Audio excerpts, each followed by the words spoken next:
पवित्र बाइबल में आप सभी को जय मसीह की। अगले वचन में हमने जाना था इब्राहिम और मूसा के, और परमेश्वर ने उन लोगों से कैसे कैसी वाचा बांधी थी। उन सब के बारे में आपने बहुत अच्छी तरह जाना। आप परमेश्वर में जितने बढ़ते जाएंगे उतना आपको समय लगता जाएगा। आज हम जानेंगे दाऊद की वाचा और यसाहा की अभिषेक कैसा था। परमेश्वर ने इजराइल के लोगों को अपनी कीमती चीज़ होने के लिए बुलाया था। उसके पास परमेश्वर द्वारा चुने जाने का गौरवशाली सम्मान था। फिर भी वे उनके खिलाफ विद्रोह करते रहे। उनके दिल उतने पापी हो गए थे जितने आदम और हव्या के बच्चे के थे। बाकी वाले जो बच्चे थे आदम और हव्या के, उनके जितने पापी थे उतने पापी उन लोगों के हुए थे। कभी कभी इजराइल अपने पापों से पश्चाताप करते थे और वापस व्यवस्था की ओर लौट जाते थे। परमेश्वर ऐसे रोजावर अगुए खड़ा करने को था जो उन्हें शुद्ध करने के और उनको आज्ञाकार होने के लिए मजबूर करते। लेकिन सदियों के बाद भी वे हमेशा झूठे देवी देवताओं की पूजा और भयानक दुष्टता में गिरे जाते रहे। इतनी दुष्टता कि उनके बारे में बात करने में भी गंदा लगता है। यह पाप इस तरह था कि उनके देश को रहने के लिए एक खतरनाक जगह बन रहा था। शक्तिशाली लोग कमज़ोर और गरीब को धमकी से नियंत्रित करते रहे थे। पुरुष महिलाओं और बच्चों पर बिना दंड के भय के हावी हो रहे थे। वे हर कोने में और हर पेड़ के नीचे मूर्ति की पूजा करते थे। इस झूठी आराधना में पूरी भ्रष्टता और परमेश्वर के प्रति अविश्वास की बू आ रही थी। इससे भयानक रोग फैलने लगा। मूर्ति पूजा की गहरी दुष्टता ने उनके दिलों को कठोर कर दिया। वे अपने राक्षसी देवताओं को अपने ही बच्चे को बलि करने के लिए लाते थे। शैतान वह सब कुछ कर रहा था जिससे परमेश्वर के पवित्र लोग नष्ट होते जा रहे थे और लोग सीधे उसके जाल में गिरते जा रहे थे। बार बार इजराइल का राष्ट्र अपने आसपास के राष्ट्रों के जैसे दुष्ट से और खुद दूषित होता जा रहा था। लेकिन परमेश्वर ने धैर्य से अपना क्रोध उनकी ओर नहीं दर्शाया।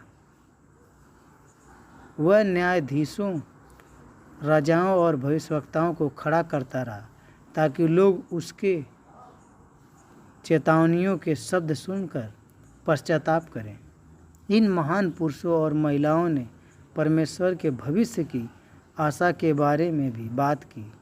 वे पहले ही से परमेश्वर की योजना के बारे में जानते थे कि हव्या का एक बेटा शैतान की शक्तियों को कुचलेगा,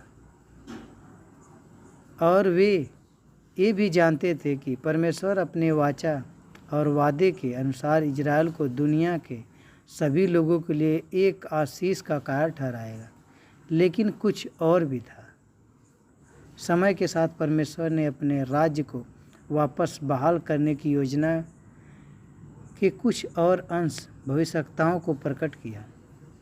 इजराइल के बचे कुछ अविश्वासी और कुछ विश्वासी वादे लिए और वादों लिखकर उनको प्रिय माना करते थे। उन्होंने इसका रिकॉर्ड अपने धर्म की पुस्तक में किया। उन्होंने परमेश्वर के दिए टुकड़ों को लेकर उन्हें जोड़ने की कोशिश करी ताकि वे उसके बारे में और जान सकें जो परमेश्वर करने जा रहा था। चलिए हम उन टुकड़ों के बारे में कुछ और देखते हैं। मूसा के तकरीबन 500 साल बाद परमेश्वर ने यहूदा के घर से इजराइल के लिए एक राजा खड़ा किया। राजा दाऊद ने परमेश्वर के सम्मुख इजराइल के 12 जातियों के ऊपर इतनी पश्चातापी दीनता से राज्य किया कि बाइबल यूं ही कहती है कि वे परमेश्वर के इच्छाओं और मन की लालसा करता था। परमेश्वर ने राजा दाऊद के साथ एक नई वाचा भी बांधी थी। उन्होंने कहा, मैंने अपने चुने हुए से वाचा बांधी है मैंने अपने दास दाऊद से शपथ खाई है कि मैं तेरे वंश को सदा स्थिर रखूँगा और तेरी राजगद्दी को पीढ़ी पीढ़ी तक बनाए रखूँगा।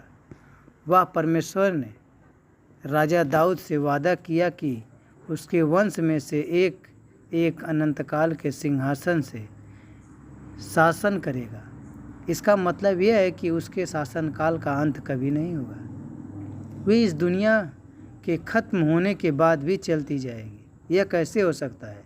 खैर, परमेश्वर दाऊद के परिवार के माध्यम से इजराइल के शाही शासन का उपयोग करना चाहता था, जिससे एक राजा आए जो स्वर्ग में शासन कर सके।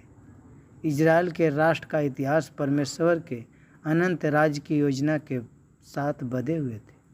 यहूदी लोगों ने सैकड़ों वर्ष इस पर अपनी उम्मीद टिकाई रखी। धीरे धीरे समय के साथ परमेश्वर ने उन्हें इस भव्य राजा के बारे में और अधिक दिखाना शुरू किया। नबी यशायाह ने अपनी पुस्तक में लिखा है, यशायाह 9 अध्याय 1 और 7 आयत में कुछ नया बताया गया है। उसको हम पढ़ेंगे। तो भी संकट भरा अंधकार जाता रहेगा। पहले तो उसने जबूलून और नप्तालीन के देशों का अपमान किया, परंतु अंतिम दिनों में ताल की ओर यर्दन के पार की अन्य जातियों के गलील को महिमा देगा।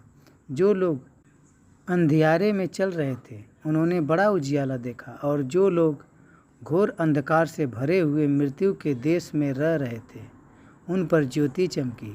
तूने जाति को बढ़ाया, तूने उनको बहुत आनंद दिया। वे तेरे सामने कटनी के समय का सा आनंद करते हैं और ऐसे मग्न हैं जैसे लोग लूट बांटने के समय मग्न रहते हैं, क्योंकि तूने उसकी गर्दन पर के भारी जुए और उसके बहंगे के बांस, उस पर अंधेर करने वाले की लाठी, इन सभी को ऐसा तोड़ दिया है जैसे विधानियों के दिन में किया था।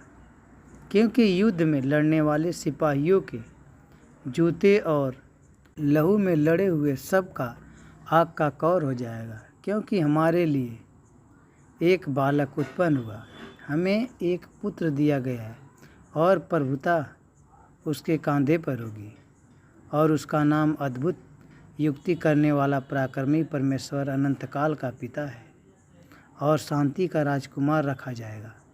उसकी प्रभुता सर्वदा बढ़ती रहेगी और उसकी शांति का अंत न होगा।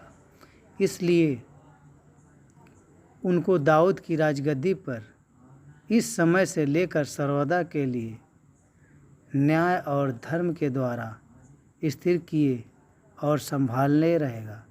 सेनाओं के यहोवा की धुन के द्वारा यह होता रहेगा।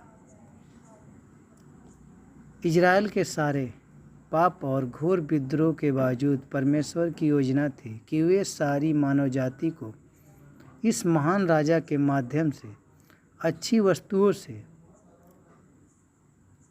परिपूर्ण होकर, और वह आकर दुनिया के देशों में पूर्ण परिवर्तन लाएगा। वह शहरों का पुनः निर्माण करेगा और मानव समाज को बदलेगा, जिससे शांति और धार्मिकता सबसे उत्तम, और उसकी सरकार का शासन कभी नहीं गिरेगा। यह हमेशा बढ़ेगा और फैलेगा जब तक यह सब कुछ बदल न जाए। यह कोई आश्चर्य नहीं कि यहूदी लोग उस दिन का इंतज़ार करते हैं जब उसका राज्य आएगा। परमेश्वर ने यशायाह को दाऊद के वंश के इस राजा की एक और तस्वीर दी। यशायाह ने भविष्यवाणी की, एक टहनी ईसौ के ठूठ में से आएगी। ईसौ दाऊद का पिता था। वह कल्पना कीजिए कि ईसौ और दाऊद का परिवार एक पेड़ की ठूठ की तरह है। अब कल्पना कीजिए कि एक शाखा इस ठूंठ से उग रही है। वो शाखा दाऊद के वंश से है जो एक अनंतकाल के सिंहासन से राज्य करेगा। यशायाह ने उसे अभिषेक किया हुआ या मसीह नाम दिया है। यशायाह बताता है कि वे कैसे मार्ग दिखाएगा। तब ईसौ ने ठूंठ में से एक डाली कूट और एक डाली फूट कर निकलेगी और उसकी जड़ में से एक शाखा निकल कर फलवंत होगी। आगे यशायाह के 11 अध्याय और 2 और 3 वचन पढ़ेंगे। और यहोवा की आत्मा बुद्धि और समझ की आत्मा, युक्ति और पराक्रम की आत्मा और ज्ञान और यहोवा के भय की आत्मा उस पर ठहरेगी। इस अगुए के पास शक्ति और समझ होगी, क्योंकि परमेश्वर की आत्मा उसे एक खास तरीके से अभिषेक करेगा। वह यशायाह से यह भी सीखते हैं कि एक दिन यह अभिषेक किया हुआ एक शापित और दुष्ट दुनिया में परमेश्वर के सच्चे न्याय को लाएगा। वह अंधेरे की शक्तियों को दूर करेगा और दुष्टता पर जीत पाएगा। वह पृथ्वी पर अपने शक्तिशाली शब्द के द्वारा परमेश्वर के राज्य को स्थापित करेगा। बाइबल उस समय के बारे में हमें बार बार बताती है। उसको प्रभु का दिन कहा जाता है और हम इसके बारे में अगले वचन में और सीखेंगे। आगे हम बताएंगे परमेश्वर कैसे आता है, कैसी कैसी भविष्यवाणियाँ थी, प्रभु का दिन कैसे आया। आमीन।